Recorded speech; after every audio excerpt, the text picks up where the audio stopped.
All right, everybody, welcome over to another edition here of the Whiskey Gingers podcast. No, this isn't that podcast. This is the Passion Report podcast. The reason I said that is because Twitter will not let me live stream this podcast, and it's trying to force me onto my other one, of which I pay for Twitter Premium. Ryan and I did just buy Twitter Premium for this one, but it has not kicked in just yet. Yeah, the review period a little weird. We missed the memo that it was going to premium only. Yes. So with that being said, this is gonna be a YouTube special, and then we will post it on Twitter for everybody to enjoy probably tomorrow. But which is a shame because we had a pretty cool episode planned. The show must go on anyway. But this week is going to be the Passion Report Phillies Award Show. We are at the midway point of the season. Our guys showed out in the All-Star game, and now it is time to just kind of take stock of the situation at the break. Before we get into the individual awards, though, I mean, Ryan, what a first half. Oh, my gosh. It's everything you ask for and more with this Phillies squad. We had 3 of our 4 infielders starting in the All-Star game at the same time. They're all out there shooting the crap, and it was great to watch. I mean, Bryson Stott caught a stray or two, but the 3 of them mic'd up was so fun. But you're right. Right out of the gate, it would be more fun if our 4th starter wasn't on the beach or something like that. Damn, dude, leave Bryson out of this. He's just trying to enjoy being a dad. Come on now. Yeah, we'll get to Bryson later. Then I'm definitely gonna get to Bryson later. But yeah, I mean, I think coming into the season, correct me if I'm wrong. I mean, you and I even said that all that mattered was Red October. I mean, winning the division was looked at as something that would be nice to do, but we were like, if we don't do it, we don't do it. Is what it is. Being 3.5 games up for the best record in baseball was not even on the radar come back in March. No, we thought it was going to be a slow start, and we thought we'd catch our vibes. About a month ago, the vibes started high and they never dipped. So, no, which is a great change. I think these guys have been together now for a couple years in a competitive atmosphere. I think the way that they got. For being honest, kind of got embarrassed by Arizona last year. No shade to the Diamondbacks, really, but I mean that Phillies team was head and shoulders better as a ball club, and to lose 2 in the stadium that everybody thought they couldn't be beaten, I think that left a pretty sour taste, and they came out with a vengeance this season, which was great to see. Which kind of is a good segue into, I think, the award that we're going to start off with here. Most improved player. I think the team as a whole obviously has improved. I think even Rob Thompson has improved. But who has stuck out to you as the guy who's really taken it up a notch? So you see here, there's 2 really painstakingly obvious answers to this question. And you can only give one. I can only give one, but I think I might give one based on you giving the other because okay. Well, we might talk about them both anyway. I don't know who your pick was, but yeah, this is for position players, or this is for everybody. Everybody, right? We're doing Cy Young as well. Okay, so I'm gonna go with the best 4th starter in baseball, Christopher Sanchez. Unbelievable! 2 pitches in the All-Star game, by the way. 2 pitches, 2 outs. He's been absolutely incredible to start the year. He was rewarded with a contract. I see that contract as extremely team-friendly for how he's been pitching. And, he's just been rock solid. Of course, Rangers, this could have been Ranger too, but he's kind of slowed down a little bit. I think the hand injury has something to do with it. It's not being talked about where he got hit in the hand. Oh yeah, you're right. He never did quite come back as sharp after. I think that's one of the big things. I'm glad he's getting some rest over the All-Star break. It could easily be him. Like I said, the little Rocky section here kind of put it away. And we also knew, at least Philly fans as a whole, for the postseason, knew him as Mr. Rager. So, what are you going to do? So Yeah, Christopher Sanchez, I mean, he'd be talked about way more if he wasn't on this Phillies team, which is a shame. But at the same time, I He was an love having him. all-star. He was an all-star, yeah, but he was an all-star alternate. But like, how many teams are getting their fourth starter into the all-star game? And what's crazy is, like, you're right, not many. Zero. And, I look at him the same way. Most of Philly looks at him this way. He's our fourth starter. But, I mean, you look at who made – Aaron Nola did not make the All-Star game. Now, granted, he's looked really good as of late. He just got off to – he was the slowest out of the gate of that starting rotation. So his numbers are still a little bit inflated. He's got like a 3.38. But it's crazy to think that, Sanchez is their fourth starter, and yet only 3 of our guys made the All-Star team. Yeah, it is kind of crazy to think about. But looking forward to October, I know teams usually pitch 3 guys. I think we might have to. I think we'll go 4. I think we go 4 and just get Wheeler and those guys some extra rest. Like, you could afford to do that when Sanchez is pitching at such a high level. Yeah. Well, what's it called? I'm trying to think. In the DS, there's no need to go 4 because it's the best of 5. No. I'm talking higher series. That's the expectations. That's the expectations anyway. Yeah, we've historically, at least early on, the Phillies have tried to go 4 deep. Because you remember that World Series run, they would count on Syndergaard for 4 to 5 innings or so in the playoff, which is a crazy sentence to say. Look at how good this staff is now. And then even last year, before people realized how good Sanchez was going to be, remember, he got a spot start in the playoffs. He got shelled, unfortunately, but they did try to go 4 deep. So I don't think Rob will hesitate to throw 4 guys in the NLCS. No, not at all. I was going to look up his baseball savant page because I know he's been incredible this year. But man, that ERA has been kept low. It's just, what more can you ask for? No, not much more. He's a great candidate for most improved. I think he was one of the 2 obvious choices. The other one is kind of a layup, and honestly, you can make an argument for this guy for, I think, 2 different categories so far. But he's a shoo-in for most improved is Alec Bohm. In my opinion, he's in the Phillies MVP conversation, but we'll have that one later in the episode.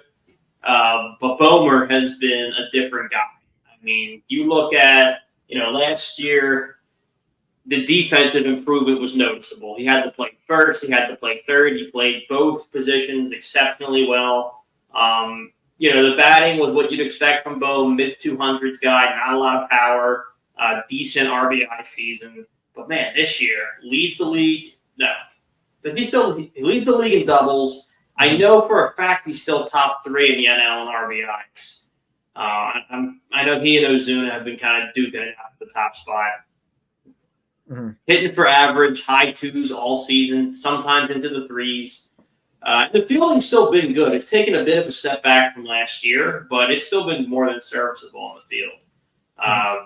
But without Bohm playing the way that he's played this year, I don't think the Phillies are probably still winning the division, but they're definitely not the best team in baseball. I mean, you got to figure, Bryce missed a little bit of time, Trey missed a little bit of time, Marsh missed a little bit of time, JT's currently out. Who was consistent through all that, delivering in big spots? It was Alec Bohm.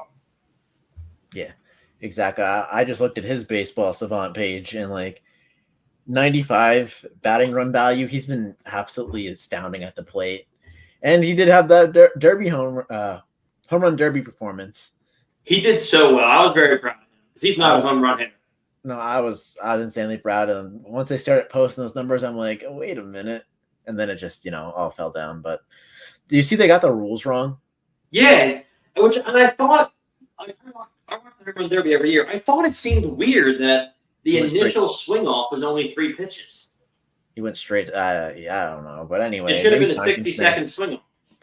Maybe time constraints. I don't know what was going on. But anyway, huge performance there. Huge first half performance. He's going to get an absolute duffel bag of cash from the Phillies, when that time comes. But right now. He's got one more arbitration year, thank God. Mm-hmm. But right now, he's been an absolute pillar of the lineup. He's been filling in that 4 slot. I'm okay with him there because he's been batting so well, but like at the same time, I'd love it if he was like the 5th guy in the order. Yeah, and I think he's been hitting forward because he's been an RBI machine, and it kind of has to change the way. I'm as guilty of it. Change the way we look at the 4 spot because you think of it as protecting Bryce. Like you want somebody behind Bryce where they don't want to walk him to get to the 4th spot. And classically, it's been a big imposing hitter who can put one in the seats. That's not out the phone, but he'll give you a double. He'll bring you bases loaded. He'll bring 2 in all day long, and that's going to have to be enough because who else do you put there? Cassidy? Yeah, he has the power, but no consistency. I'm saying another outside batter. Just wishing that Bowman the 5 spot would be nice. I'm not saying move him now, but yeah, I mean, I don't know if you've heard, but they're looking at Randy Arozarena. If you're able to go get him, then maybe you bump Bone back a spot. But I don't know, dude. He's raking where he's at. I wouldn't. It's more so the Phillies have challenged myself and others, and maybe you included to like look at the game of baseball differently with that order. We've revolutionized the 1 spot with Kyle Schwarber, the most unconventional leadoff hitter ever. And now we have Bowman the 4 spot, who's also super unconventional because he doesn't blast home runs, but he just finds gap every single time, it feels like. So the Phillies are different outside of Bryce and Trey, where they're probably 2 best hitters, I think, in the 2 and 3 spots. Yeah, and even Trey is a little unconventional. I mean, it's changed a little bit now as time has gone on, but I mean, Trey's still a very powerful shortstop in a position that is still largely kind of known as a finesse spot. Dude, how he entered the break. Red. So the next one I want to get into, and you could argue that breakout and most improved are similar awards, but it depends on. We've chosen to look at breakout a little bit differently.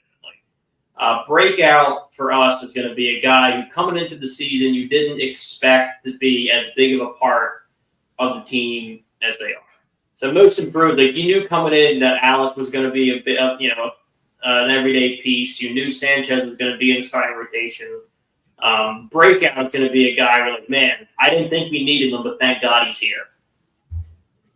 Do you have anybody in mind? Or? I think I know who you're going with. I think I want you to go first. I think I know exactly where we're going. Edmundo Sosa. That dude, when Trey was down, we lost, according to All-Star voting, the best shortstop in the NL, top 5 shortstop in baseball, at a time when we were already injured with Marsh being down, and things were looking a little bit dicey. And all Edmundo Sosa did was come in and hit with some of the best shortstops in baseball. He hit for power. He hit for average. When you get his speed on the bases, he was a problem. He was able to push the envelope. We brought him in to be a defensive specialist, so the defense was no surprise. But, I mean, when you have to turn to your backup shortstop, and he puts up, at the time, extremely similar numbers to Trey, you can't underestimate how important that was for that team. He was a exceptional player, and you don't know how bad I wanted this answer for myself. I'm going to get into that a little bit. To be Johan Rojas, I wanted it so bad. Yeah. I wanted it so bad, dude. And it looked like it was. The flashes are there, but talking about Edmundo, I mean, he basically picked up right where Trey left off, which is absolutely absurd when you just look at Trey Turner's stats. Yeah, Trey was cooking before. When he went down, I think his average is still like north of 340. But you got to think how hot he was when he went down. And for your backup shortstop to not only keep his head above water, but to maintain that standard was crazy. Mm-hmm. See, there's a couple answers I could go here. I could pick a reliever at this point. Like that's true. You could just pick a reliever, but I kind of want to throw some recognition out to a player that has had to step up, just like Trey Turner, or just like Edmundo Sosa did for Trey Turner. I'm gonna go with Marshawn. Dude, I was hoping you would. Dude, he's got to be the backup catcher. I mean, it's tough because he has options and Stubbs doesn't, and it's Stubbs has an option. He has an option. Well, he came back to us on a 2-way. See, but it's tough with the vibes and everything. But this It man is. Marshawn has been hitting, and trust me, I get it if they send him down because you want him getting every day at bats, which with Real Muto there, he's not going to get it all. No. So I understand, the thinking behind it, but he has stepped up in a big way at the plate when he has been asked. I was just looking at his expected batting average, and it was way higher than I thought it would be. I Yeah, think it is 337, man. That is awesome. For someone to just get called up, I mean, you could do a number of players who are not on the team right now. I mean, Cody Clemens had that run there. That was incredible. Yeah, Clemens was big. So, like, the Phillies have hit all the right notes when it comes to call-ups. The Whit Merrifield thing, little slip in the road. But these other guys, all you could ask for and more. So yeah, dude. Especially with Marshawn. I mean, I think we talked about it. Might have been last week. Regardless of how this season ends, and I do get the argument because, to his credit, Stubby hasn't played poorly at all. He's played consistent with what you expect from Garrett Stubbs. Good on defense, good locker room guy. The one thing about Stubbs is I do think he calls a really good game. Yeah. But he's better behind the plate right now. Yeah, I think he's got a better head behind the plate. I mean, Marshawn's arm is great. I think he might be a little bit more dangerous to run on, but Stubby might be a little bit more cerebral right now. I mean, Marshawn's only 23, I think. So, I mean, that's 25. 25? Okay. Still. Yeah. I think you're right. I think he ends up finishing the season. He might be a September call-up if they want to get him some major league reps, because remember that roster does expand a little bit in September. That maybe they do it that way. It's a shame because you're right. He has been, again, much like Fred, JT sets the standard for catchers so high that you don't think a backup's going to be able to meet it. And, JT wasn't having a red hot season. Marshawn has been as reliable behind, behind the plate because JT's the best defensive catcher in the NL for my mind. But at the dish, he's been as reliable. Mm-hmm. Yeah. So we'll see. We'll see what his second half looks like. But for guys who are definitely going to be on the roster, who are you expecting the biggest second half from? This is the absolute hardest question when it comes to the best team in baseball. You could pick anybody, and you'd have to stake your claim. I kind of want to pick him for MVP too. I think the biggest second half is, I think Trey Turner is going to expand on this hot streak before the All-Star break and just absolutely tear the second half apart. And if you want a low-key answer, I think Brandon Marsh is going to have a big second half. I think he's going to put it together. I think he's going to put it together a little bit. I mean, he's been a good player, and it's just we need a center fielder so bad at this point. And then and I want it to be him. Like, I think he has all the tools. I don't mind. Yeah. Here's the thing: if Brandon Marsh can figure out how to hit lefties, he's your best answer. Because look at the guys we're thinking of for the outfield replacement. Rosarena is a good, not great defensive player. I don't want Tommy Pham anywhere near this team. I trust Dave Dombrowski, and I know they think the culture is good enough to withstand him, but he's such a cancer. I'm out on him. Like, a lot of the guys we're looking at are just power bats who have serviceable defense. But if you can put Marsh, who's a plus defender in center, and then just get somebody who can rake to put it left, I think that's the best version of this team. I mean, that person should have never left Philadelphia from this past before the All-Star break. If you know who I'm talking about, talk about Brent Rooker. Yeah. I would love to put him in a corner and have Marsh in center. Yeah, somebody like that. Yeah, but I think Trey Turner is proving why he's worth that contract. I remember back before the standing ovation how people were like, "Oh man, what's going to happen here?" And now he's hitting like what, 350. Mm-hmm. Yeah, I like Trey to pick. That's a fun one because the easy thing to do here is look at somebody who hasn't had a great first half and you think they're going to pick it up. But the idea of Trey turning it up another notch is kind of fun. He'd be a dark horse for MVP if he didn't miss that time, man. I think so. Well, I think he could still get hot enough. He can still get hot enough, but Shohei is just every ball he hits is 105 off the bat, dead center. Like, what are you gonna do? Tough. I think he's minus 450 right now to get the MVP, and Bryce is the only one that's close. Yeah, Bryce is another one. We'll get into him. Oh, we're gonna get into him.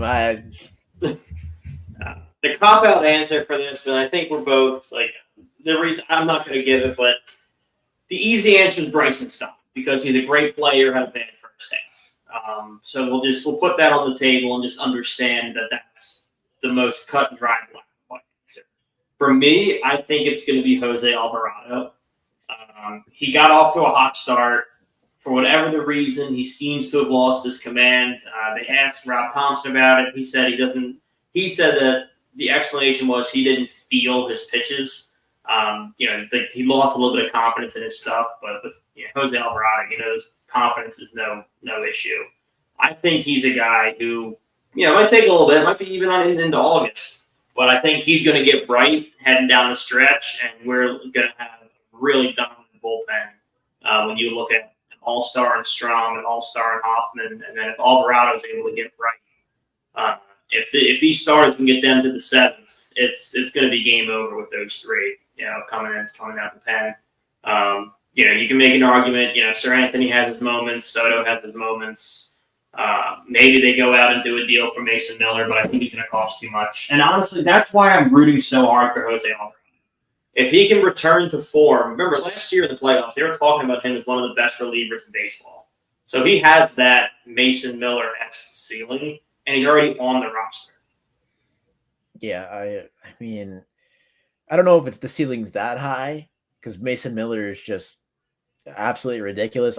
When he came in against the Phillies in the first game of the series, I'm like, well, this is going to be fun. They're going to get a taste of it firsthand, and obviously they did. He's absolutely shut down. I mean, obviously, would he be worth the price? It's tough to say because he's a reliever. I think we're going to get into this in the trade deadline episode, so I'm just not going to spew a little too much here. Yeah. But that elbow of his worries me. We'll just leave it there. He's coming off a UCL. People don't take that into account. Pitchers are getting hurt too much nowadays, if I'm being honest. Yeah. So that's what we're thinking. Biggest second half. If either of those guys will try it, he's already having a good half. If Bryce and Stock can get it going, that lineup's deadly. And then if Alvarado can return to postseason form from last year, I still love his quote: "Strike one, strike two, good luck." I mean, if he can get back to that, it's going to be a really tough team to get it. I need to see him close out a game clinching World Series. Yeah, I need to see him close out a World Series. I need it in my veins so bad. It's gonna be like Lidge all over again, but like 20 times better. He should be the guy. I love Jeff Hoffman, and he's probably a cooler pitcher for that moment. Oh, but man, Alvarado would go bananas if he flips that thing out. 200%. He would squash JT. Oh my god. I'm surprised we haven't picked Jeff Hoffman either because he's taken a ginormous step.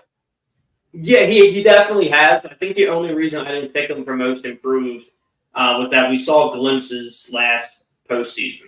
Oh yeah, the glimpses were there. That's why Ranger hasn't come up either to put that out there. Exactly. And then neither one of them are going to come up in this segment.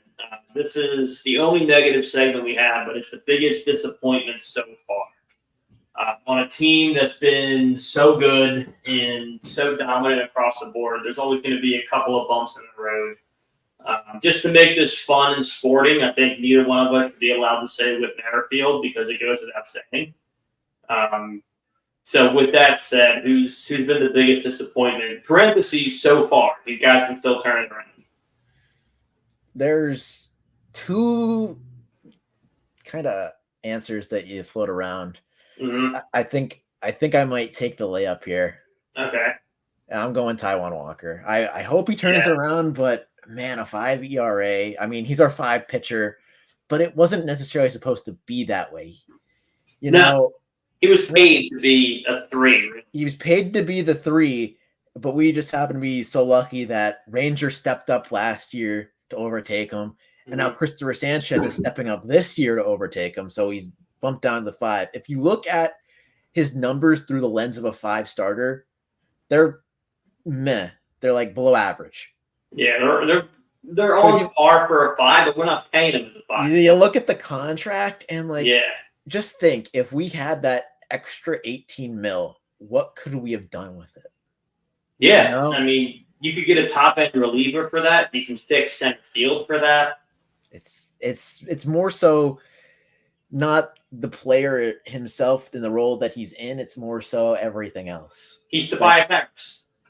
You know, I wasn't gonna say it, but I've seen it. What was He's it? Tobias Harris. What was the meme? It said you killed the man, not the idea. Uh-huh. Yeah, that one was going around on social media a little too much. Yeah.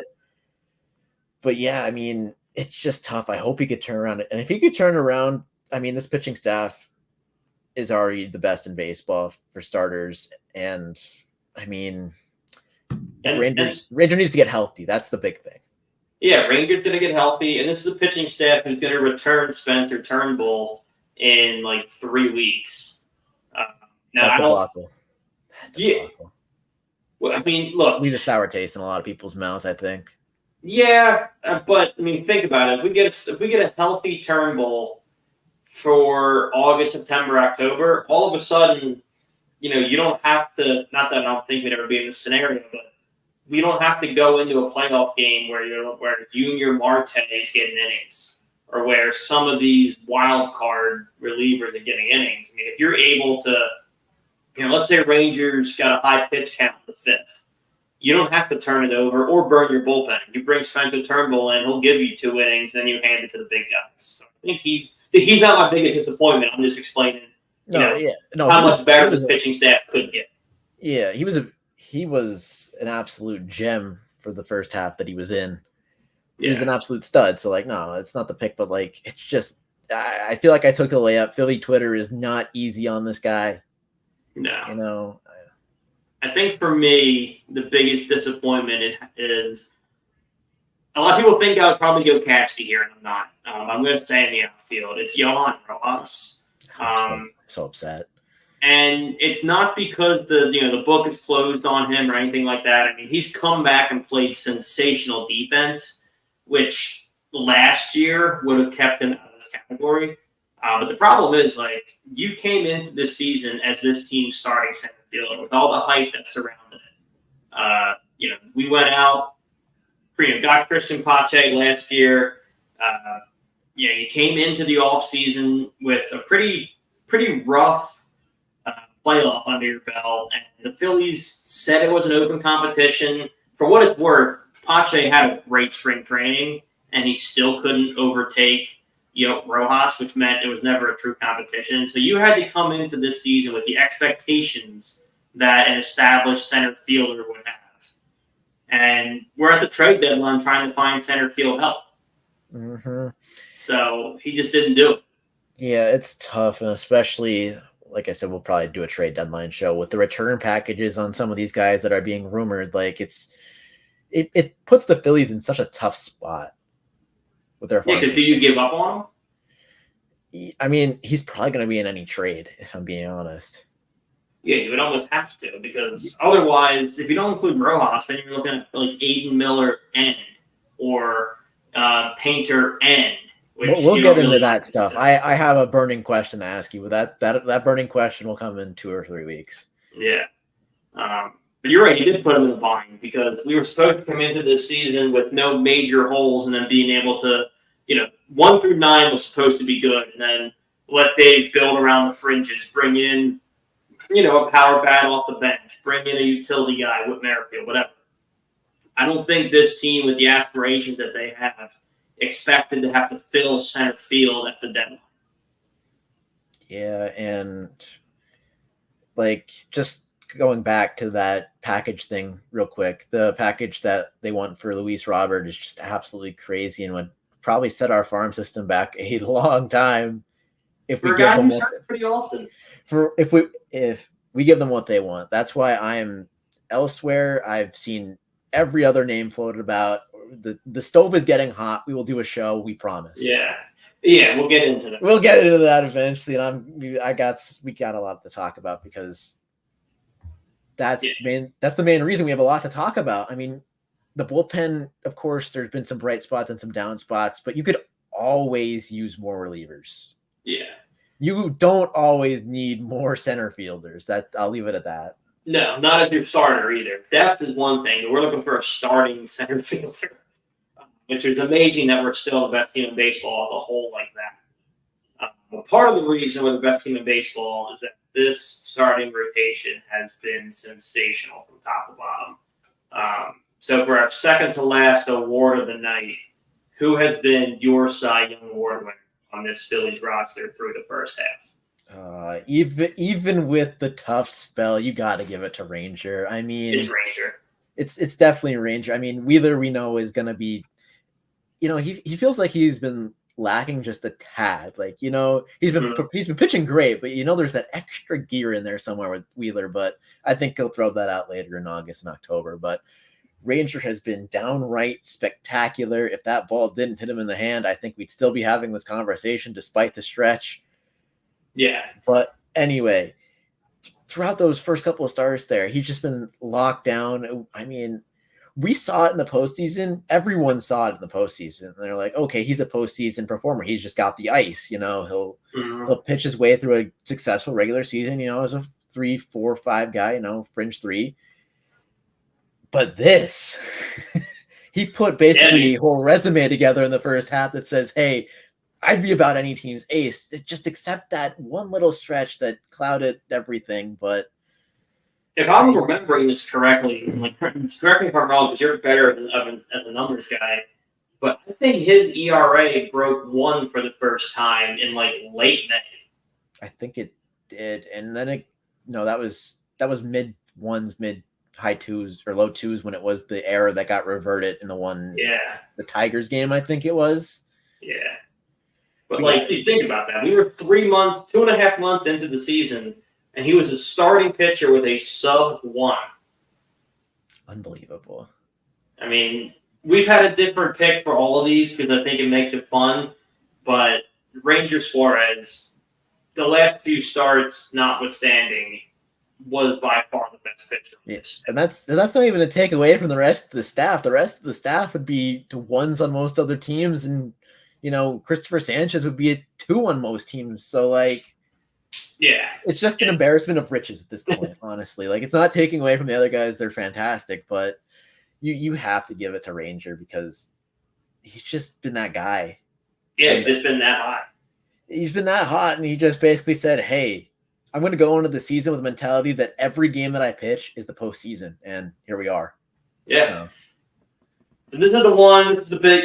It's ironic. This is the biggest award of the night because it's the biggest award in sports, and it's also the one that, if we're on the same page, probably carries with it the least amount of suspense of all of these. It's the Phillies MVP for the first half.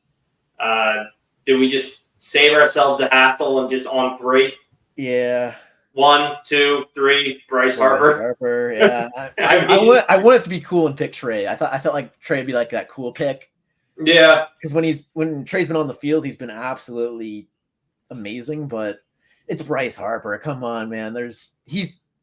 They talked about it at the All-Star game when they interviewed him, and he has just taken this whole new level of leadership. He was I don't know if some people fully know how insanely hyped he was. He was like LeBron level of prospects coming into the draft. And, he's had some issues, had some fights for better or worse. Papelbon, rushing the mound a couple of times. And he has just evolved as a person into this leader role. He absolutely loves Philadelphia. He thinks the fans are the best in the world. I tend to agree with him.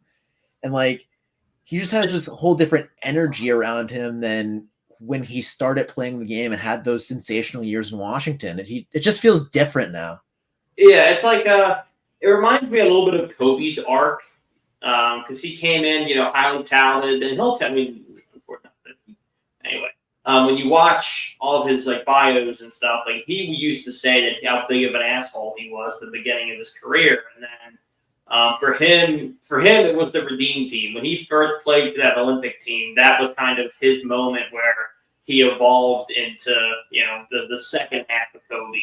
It felt like for Bryce, that was coming to Philly because it was the big contract he wanted. He was inheriting a pretty bad baseball team that he was at the center of. The responsibility for him in Philly was enormous, and I think that's why you saw the change. And I mean, he's a big part of why the Phillies clubhouse is what it is. I'm not to take anything away from Kyle Schwarber, who every player to a T has said is the cultivator of that. But the Phillies go as Bryce Harper goes. So you heard him talk about it at the All-Star weekend. Like, on the field, by far the best Philly. I would say by the end of his career, if he's on this pace, he'll be in like Mike Schmidt conversations as far as Phillies lore goes.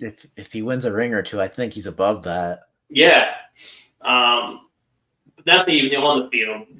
When you look back and see what this Phillies team was able to kind of capture, a big part of that is your 13-year, $300 million man who didn't want an opt-out clause, who decided to let it all ride on this team.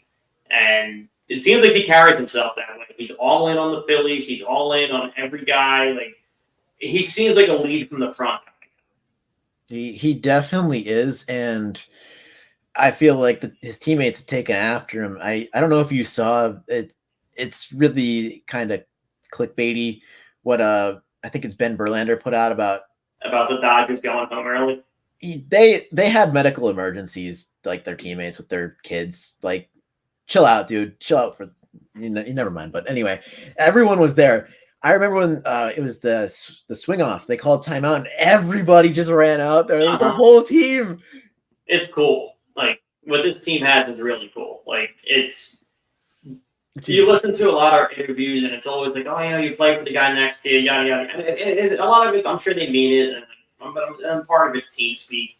With this Phillies team, you genuinely feel like they somehow managed to get like 23, 26, like 26 buddies that like want to play baseball together. I wish I could credit the account. I follow so many Phillies Twitter accounts. So this is you. Just let us know. But I saw a great comparison where it said this Phillies team feels like if your beer league softball team found itself in the MLB. And it is. It is, yeah. It's perfect. The chemistry just like how sometimes you see things and they feel forced. You could tell like, okay. None of this. Like, you get the feeling that this is just buddies playing baseball, which is absolutely great for the city. It's great for everyone involved. Like, it's just so much fun watching this baseball team. It's gonna suck when it comes to an end because inevitably everything comes to an end. But we're enjoying it now. We'll look back on this period of time very fondly. Yes, if they win a ring, even more fondly. Yes. I think if this team's able to win a ring, they will be looked at in the same air as those 2008 to 2012 teams. The Howard, Utley, Rollins, Victorino, Chooch, like the guys that when they come back, like standing O's. If this team can win a ring, I think when guys like, Bryce, Trey, JT, Nola, Wheeler, like they're shoe-ins, ring or not, they're going to be heroes here forever. But if this team wins a ring, you're looking at guys like Brandon Marsh becoming like the Chooch of this team in a sense. Like they'll be looked at that. I'd throw Ranger in that first group as well. Yeah, I think that man. I think that what that man has done in the postseason, he's already cemented himself. Yeah. So it's just how many statues are you going to build for this iteration of the team? That's where we're at. Which is a good problem to have. Hopefully it's a lot, but man, I mean, this team is just for the first half has been absolutely something else. Bryce Harper just brings it all together, and you could tell they're having fun with it, and they're putting up MVP numbers. I mean, Trey's putting up MVP numbers. Bryce is putting up MVP numbers when they're on the field. Kyle Schwarber is doing his job in the leadoff spot. Obviously, there needs to be more contributions from other players, but Castellanos is going to get hot at some point. It's inevitable. He had a pretty good June. He had a better June. Yeah. He's heating up. Marsh has been playing well. Bohm's been outstanding. Real Muto's coming back soon. Like, this team's going to get even better. This team's going to get even better, and there's a couple of teams that I'm looking at in the rearview mirror. I'm like, they could seriously catch us and ruin this year. And I don't know if it's too early to talk about it, but the two that I'm looking at are the Dodgers and the Orioles. I think those are the two that have the potential to just absolutely ruin what is a magical season.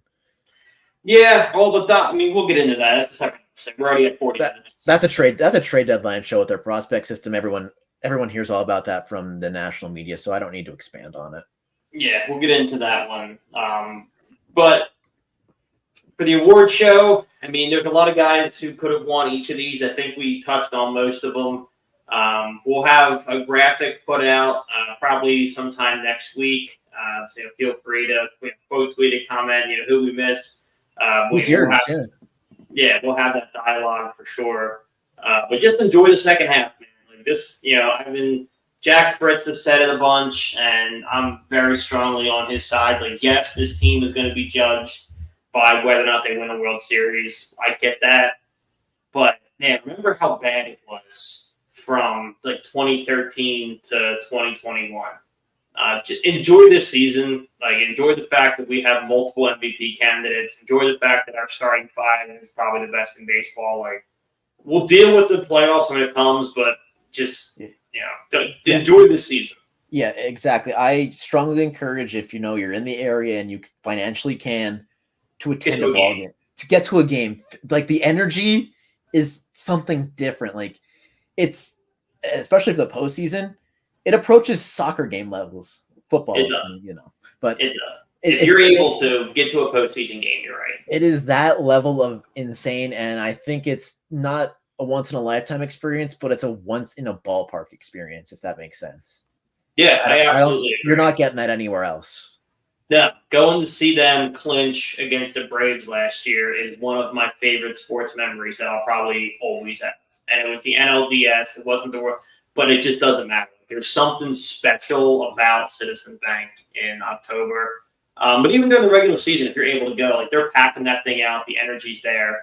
Just, if we leave you with one thing in this podcast, deal with the ring in October. Enjoy this baseball team because it is pretty special. Yeah, get to experience it if you possibly can, because it's, like I said, it was dark for a long time there in the early 2010s.